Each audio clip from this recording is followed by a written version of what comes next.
रूस की जानी मानी कंपनी जो है रॉसब्रॉन एक्सपोर्ट ने प्रवक्ता ने कहा कि हम भारत के साथ मिलकर इस साझेदारी को आगे बढ़ाना चाहते हैं।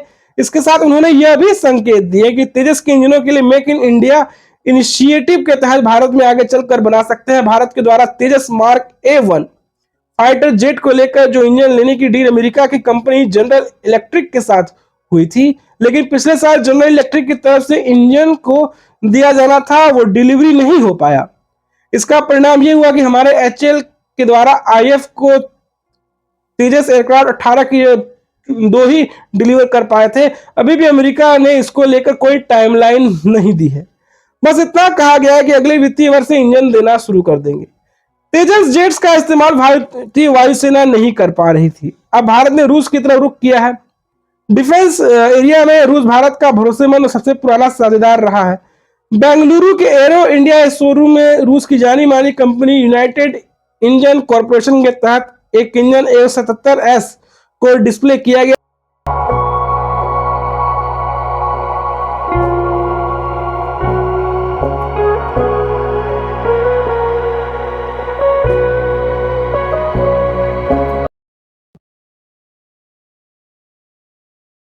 नमस्कार, जय श्री राम, वंदे मातरम, हर हर महादेव। एक बार फिर आप सभी दोस्तों का जनमानस समाचार के आज के हमारे इस विश्लेषण विशेषांक में आपका स्वागत है।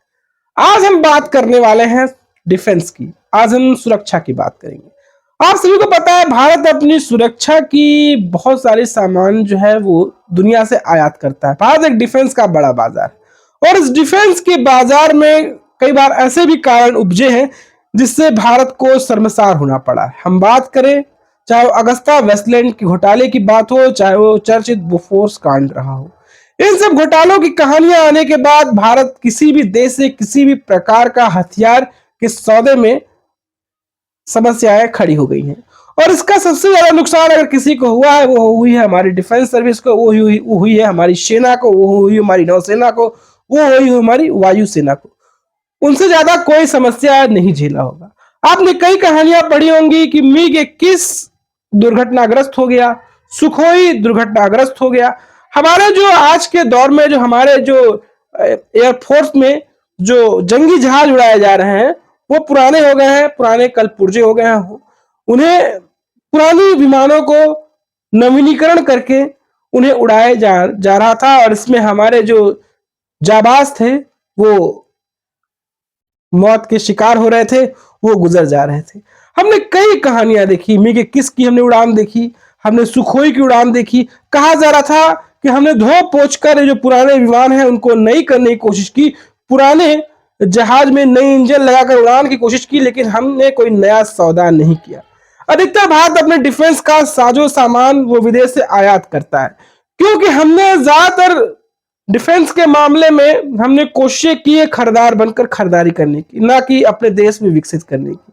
इसी कारण रहा कि हम आजादी के इस 70 साल बाद भी 75 साल बाद भी हम बहुत बड़े आयातक हैं, हमने डिफेंस के निर्यातक नहीं बने। और जो घोटाले की जो जद में हमारा सुरक्षा तंत्र था, जो हमारी नीति थी, चाहे वो अगस्ता वेस्टलैंड घोटाला रहे हो, चाहे वो हम बात करें बोफोर्स घोटाले रहे हो, उसकी जद में ये भी था। कोई भी घोटाला होता था तो देखिए बाजार है, बाजार में कुछ भी खरीदने के लिए आपको सचेत होना तो जरूरी है। लेकिन अब ये दौर बदला है। अब का जो दौर है हम दुनिया में सब कुछ बेच रहे हैं। हम जो है वो हथियार भी बेच रहे हैं, हम बहुत कुछ बेच रहे हैं। भारत में बहुत बदलाव हुआ है। जहां भारत अपनी सुरक्षा की जो जरूरतें हैं उसको पूर्ति करने में लगा हुआ है। भारत अभी हाल फिलहाल में आप देखे होंगे भारत ने रफाल विमान खरीदा कुछ सालों पूर्व, तो उसको लेकर कहा जा रहा था विपक्ष द्वारा कि रफाल घोटाला। सुप्रीम कोर्ट मामला गया, ऐसा कुछ निकल कर सामने नहीं आया और विपक्ष छाती पीटता रहा, रफाल घोटाला। विपक्ष रफाल का उछाल इसलिए करता रहा क्योंकि उसके बोफोर्स में हाथ जले हुए थे, इसलिए रफाल पे उछाल कर अपनी सियासत का नफा नुकसान कमाना चाहता था विपक्ष। वैसा कुछ हो नहीं पाया। हम बात कर रहे हैं कि भारत में बदलाव की, तब्दीली की। आईटी सेक्टर में आज भारत बड़ा नाम है। भारत के कई कंपनियां हैं जो दुनिया भर में अपने नाम कमा रहे हैं। आईटी फील्ड के भारत के जो नवयुवक हैं, जो लोग हैं, वो विदेशों में काम कर रहे हैं, बड़ी बड़ी आईटी कंपनियों में है जो दुनिया भर के विदेशों में है। और भारतीय मूल के लोग हैं, वो कभी सीईओ बन जाते हैं गूगल के, तो कोई बन जाता है कहीं के, कहीं कुछ के, माइक्रोसॉफ्ट के, तो कहीं पे कहीं के। भारतीयों की हर जगह पूछ हो रही। तो भारत ने भी अपना ही एक विमान बनाने की कोशिश की, उसका नाम था तेजस। तेजस बना भी, लेकिन भारत में साजो सामान की कमी है। भारत जुगाड़ करके बनाता है, इंजन यहाँ से खरीदता है, ये वहां से खरीदता है, वहां से खरीदता है, और टेक्नोलॉजी ट्रांसफर करने की भी बात करता है। तो प्रधानमंत्री नरेंद्र मोदी गए थे अमेरिका, तो वहां अमेरिका ने भारत को F-35 देने की बात कही, अमेरिका F-35 देने की बात कही, लेकिन यही अमेरिका है जो भारत के तेजस के लिए इंजन देने की बातें कर रहा था कई वर्षों से, अब तक इंजन दे नहीं पाया है। जहां 2024 तक देशज विमान तेजस की आपूर्ति की बात कही जा रही थी, 2024 क्या 2025 आ गया, तक इंजन नहीं दिया। अब उनकी आपूर्ति क्या, अब तक इंजन भी नहीं मिले हैं। प्रधानमंत्री नरेंद्र मोदी भले अमेरिका दौरे पर गए और हम बात करें ट्रम्प साहब के साथ, उनकी मुलाकात भी हुई, ट्रम्प ने उनके लिए कुर्सी खींचा, सब कुछ हुआ, सब बॉडी लैंग्वेज वहां देखने को मिली, गट्सी मिली, उन लोगों के बीच में प्रेम मोहब्बत भी मिला, लेकिन तक इंजन की आपूर्ति नहीं हुई है। लेकिन अब मामला बदल रहा है धीरे धीरे, भारत में अब सोच बदलने की कोशिश हो रही है। कहा जा रहा है कि हम समय बर्बाद नहीं करते, अमेरिका ने अटकाया तेजस का इंजन, अब भारत अब रूस से ले लेगा। बहुत अमेरिका की भारत में बाट जोहता रहा, अमेरिका की मुंह देखता रहा कि अमेरिका कब इंजन देगा, कब इंजन देगा, हम तेजस में लगाएंगे और तेजस विमान सक्रिय होंगे। तेजस एयरक्राफ्ट के इंजन को लेकर एक बहुत बड़ी खबर सामने आ रही है। अब भारत अपने तेजस इंजन को लेकर रूस से भी बात करना शुरू कर दिया है। फरवरी 2021 में भारतीय वायुसेना ने 83 तेजस लड़ाकू विमानों के लिए हल के साथ 48,000 करोड़ के सौदे पर हस्ताक्षर किए। पहला विमान 31 मार्च 2024 तक वितरित होने की उम्मीद थी, हालांकि कई कारणों के कारण यह टाइमलाइन फेल हो गई, जिसकी वजह से जी एरोस्पेस द्वारा समय पर F404 इंजनों की आपूर्ति करने में विफलता और प्रमुख प्रमाण पत्रों में देरी शामिल है। अमेरिका की तरफ से इसके इंजन की डिलीवरी में देरी की जा रही है। अभी भी अमेरिका ने तेजस के इंजन सप्लाई को लेकर कोई भी टाइमलाइन भारत सरकार को नहीं दी है। यही वजह है कि अब भारत ने रूस का अप्रोच किया है। चलो रूस की ओर देखें। रूस भारत का सदाबहार मित्र रहा है। जब भारत और पाकिस्तान के बीच में जंग छिड़ा था, उस दौर था जब अमेरिका पाकिस्तान की डार्लिंग हुआ करती थी, तो अमेरिका की मदद करने अमेरिका पाकिस्तान की मदद करने के लिए अपना जंगी बेड़ा हिंद महासागर में भेजा था। वहीं इसको देखते हुए रूस ने भी अपने जंगी बेड़ा जो है वो हिंद महासागर की तरफ लाके लगा दिया था। वो भी दौर था कि पाकिस्तान को अमेरिका अपना जंगी जहाज दिया करता था, वो पूरी तरह से मदद करता था और भारत रूस की तरफ खिंचा हुआ रहता था।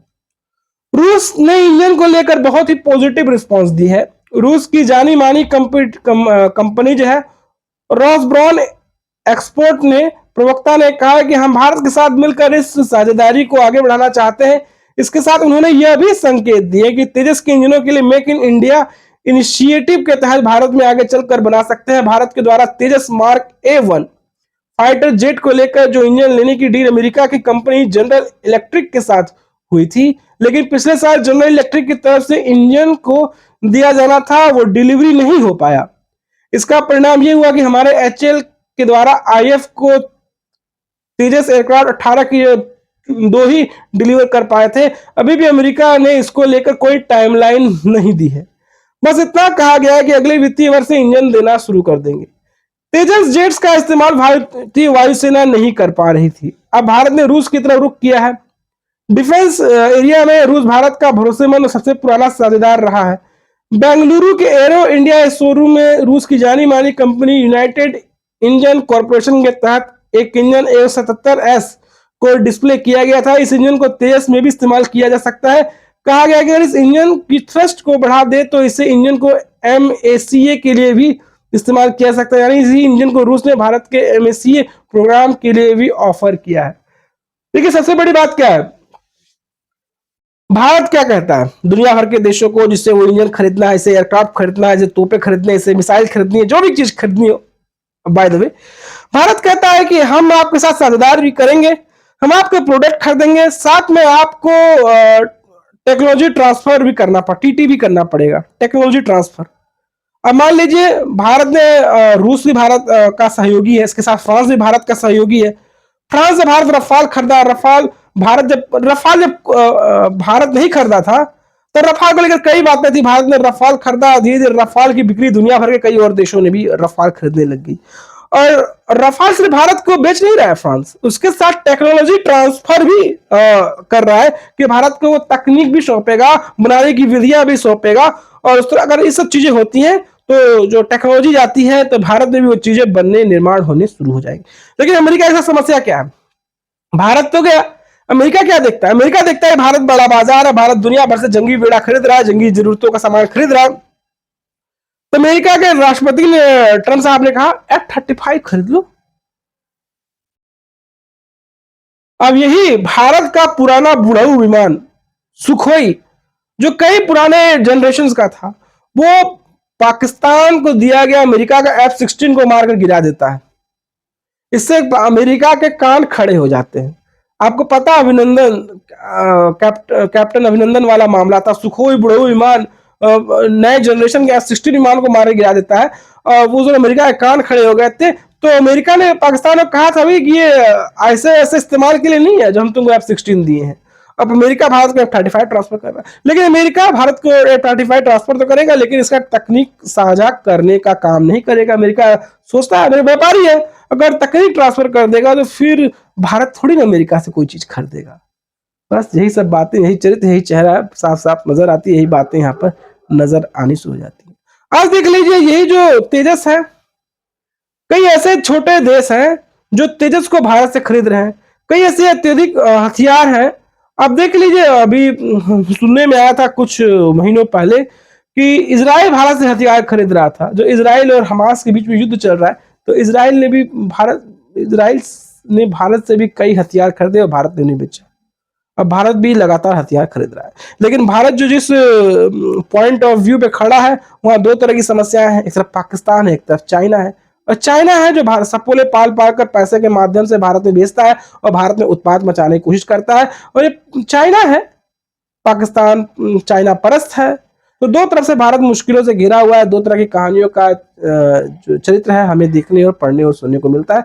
और रही बात, अगर ये चीजें टेक्निक ट्रांसफर होती है तो आने वाले समय में भारत का जो तेजस है वो दुनिया में अपना तेजस्वी चेहरा फैलाता नजर आएगा। और मेक इन इंडिया के तहत, जिस मेक इन इंडिया को लेकर बातें करते रहते हैं लोग कि मेक इन इंडिया शेर मर गया, मेक इन इंडिया का, मेक इन इंडिया में ये हो गया, मेक इन इंडिया में पैसे बर्बाद हो रहे हैं, इससे बढ़िया हम खरीद लेते। ये वही लोग हैं जो अचार का धंधा तो पैदा किया आजादी के बाद, कुछ भारत में निर्माण करने की कोशिश नहीं की। ये वही लोग हैं जिनके सर्वे सर्वा हुआ करते थे, वो बॉर्डर पे रोड नहीं बनाया करते थे। अगर बॉर्डर पे रोड बना देंगे तो चीन जो है हमारे देश में घुस आएगा। वो बॉर्डर पर विकास करना नहीं चाहे, वो बॉर्डर पर विकास नहीं किए। अब केंद्र की नरेंद्र मोदी सरकार है, अब देखिए चीनी बॉर्डर पर जो विकास किए हैं उससे हमें कितना सुविधा होता नजर आ रहा है। अब देखिए क्या होता है क्या नहीं। टेक्नोलॉजी ट्रांसफर की तो बात है, अमेरिका भी हामी तो भरा है, देखिए क्या होता है। तो दोस्तों, आपको हमारा विश्लेषण कैसा लगा, आपको हमारी बातें कैसे लगी, आप जरूर बताएं। दोस्तों, अगर कंटेंट पसंद आ रहा तो आप में सपोर्ट कर सकते हैं, आप में सहयोग कर सकते हैं, आप हमें कंट्रीब्यूट भी कर सकते हैं। अगर कंटेंट अच्छा लगा तो लाइक दीजिएगा, शेयर दीजिएगा और हमें सब्सक्राइब भी करिएगा। कंटेंट अच्छा लगा तो हमें हमारी पत्रकारिता को सपोर्ट भी करिएगा। QR कोड को स्कैन करके आप हमारी पत्रकारिता को बल भी दे सकते हैं। दोस्तों, फिर हाजिर होंगे एक नई कहानी के साथ, नए एपिसोड के साथ, नई चर्चा के साथ और इस राष्ट्रवाद की कहानी के साथ। तब तक याद दीजिए, नमस्कार, जय श्री राम, वंदे मातरम। फिर मिलते हैं किसी नई चर्चा के साथ, नए विश्लेषण के साथ। तब तक के लिए जय श्री राम।